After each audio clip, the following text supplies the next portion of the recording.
Can love and unity beat Trump in 2020?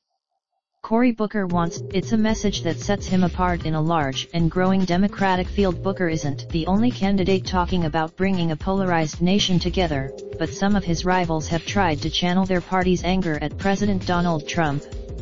Whether Democratic, but it's a theme that has underpinned his political identity for many years, dating back to his time in Newark.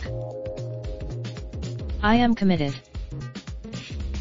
This Booker's approach has elicited jeers from the White House, with Counselor Kellyanne Conway recently likening his rhetoric to a "I am."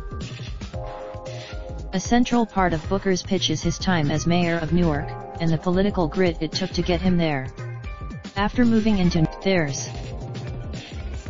Even at this early stage in the campaign, roughly 1 year out from the Iowa caucuses, and as Booker and other candidates are still introducing themselves to voters, that message is beginning to break through among Booker's prospective supporters. But as much as Booker says he is ready for the attacks that are sure to come from the president, he doesn't plan to meet those attacks with his own. As a CNN survey this week found the priority for Democrats in deciding which candidate to support is whether they have a they.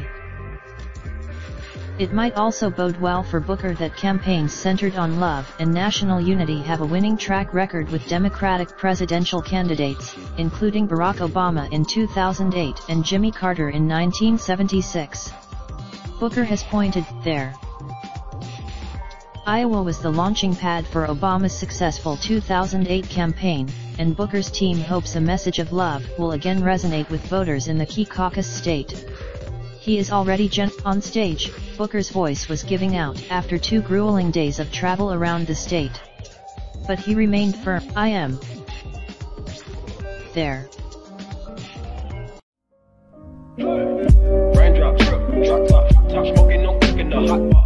Fucking on your bitch, yeah, that. Looking up, open the park.